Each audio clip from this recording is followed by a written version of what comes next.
run through quickly how to use this scoreboard to make gift boxes. I've got 2 pieces of 6x6 craft paper, and I'm going to score the first one first. So basically I'm going to sort of decide how big I want my box. I'm going to have a do about an inch border. So basically you need to turn your paper upside down because your folds are going to come up. So make sure that your using edge, you know, the bit that you want to be seen on the outside of the box is on the bottom. So to start with this particular scoreboard, this is Craft with Helix. Basically we're starting with a box lid at the top, it says there. So we're going to just score. This has got to be the most simple way of making a box for putting gifts into. It's just incredible. So that's my first one scored. As you can see, the score lines are on there. So what I'm going to do then is I'm going to turn this around, because now at the top here it says box base, and I'm going to do it to the same piece here. So the second line in, just give it a score, turn, give it a score, turn, score, turn, and that's all there is to it.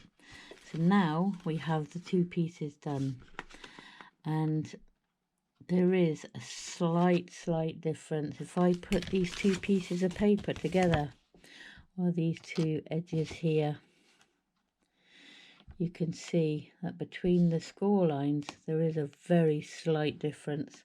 That's the difference between the lid and the base. So what I'm going to do is I'm going to show you what to do next. So I'm just going to go around and I'm going to rescore or reinforce my score lines for each of my pieces of card. This just helps to keep everything in shape.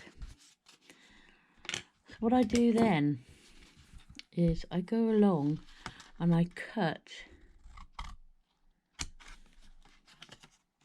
one edge of each of these little corner squares. Just one edge. Don't need to do both, don't need to trim it, because these little side flaps are going to help to reinforce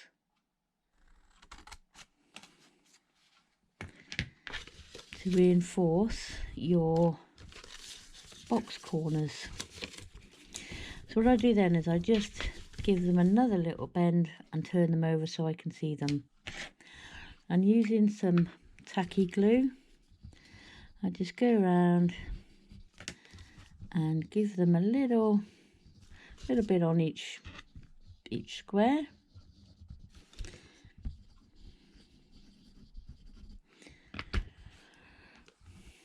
And then what I do then is I just lift up and I close the corner. Now what I tend to do is I use these little pegs that I've got from Christmas, just to hold the paper card in place whilst the glue takes hold. And you always give it another little squeeze on the way around, just to make sure that it's making good contact. Okay, you can use paper clips, you can use bulldog clips, you can use any form of clip, you can even use clothes pegs. It's just to keep your card in place whilst the glue takes hold. Only takes a few moments, but while you're letting that one set, you can move to your next one. So we go again where we reinforce the folds. This helps to ensure also that when you do fold over for for the gluing part, that it actually is easy to fold and it's not gonna fold in the wrong way or what have you. So then we do a little cut again on each of these little corner pieces. As you turn it around, always do the line that's nearest to you, nearest your cutting hand. It just makes it a bit easier, and it also ensures that you do the alternate corners like so. So now I'm going to glue these again, get them all glued up ready.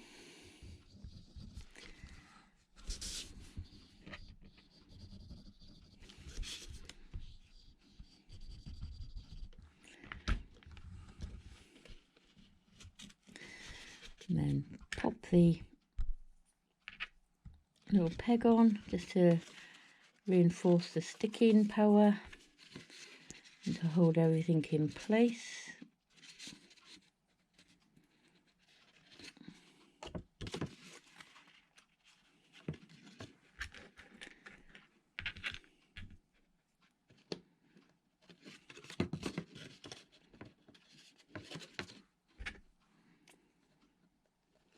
Perfect.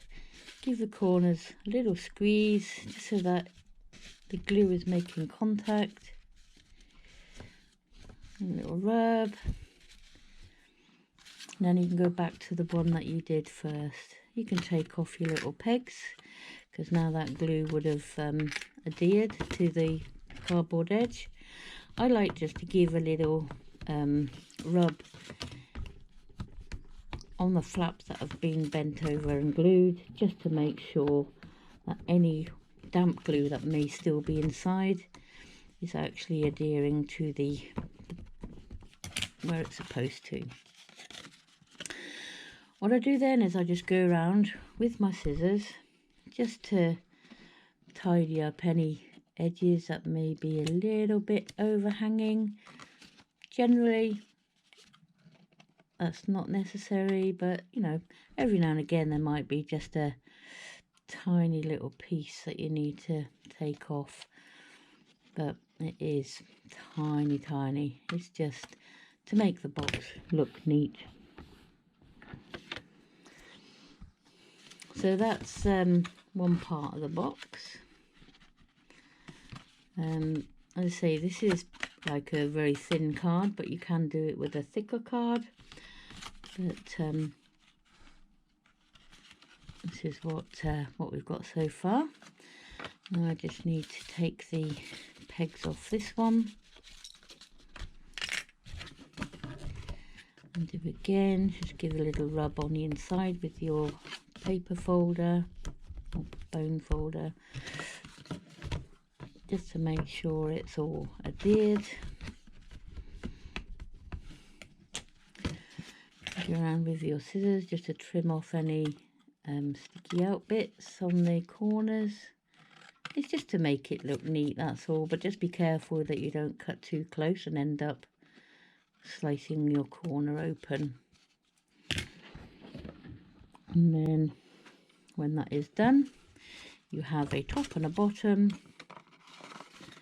which now you can put together a nice little gift box to put something in. Could be sweets or some sort of small gift that's big enough to fit in there. And I have made some others. There's a slightly bigger one, and this is made of harder card, so that's slightly deeper.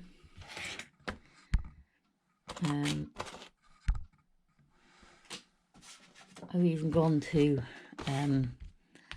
the Big Daddy box. Let's see if I can just lift you up a little bit. Big Daddy box. And what I do is I actually put cutouts, so it's easy to open and close the box. Oops. And I've got one on this one as well, as you can see, just a cutout there. This is using 12 by 12 paper, and you can do them any sizes, to be fair.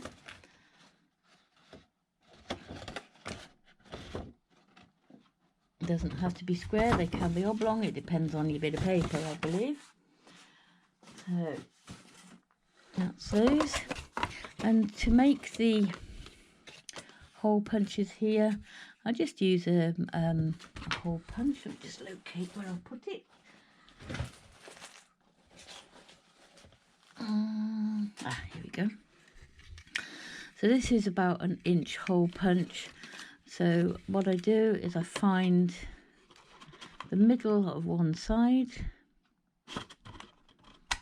do a little half moon, and do exactly the same on the opposite side. Just a little half moon, or just under, do a little squeeze, and I'll just put that on the wrong one. It's a good job this is a demo box. So we'll do that one again. See, we all make mistakes in crafting. It's not a biggie.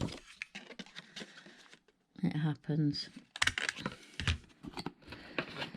There you go. So you just pop that into your box, and now you've got somewhere to put your thumb when you lift your lid off.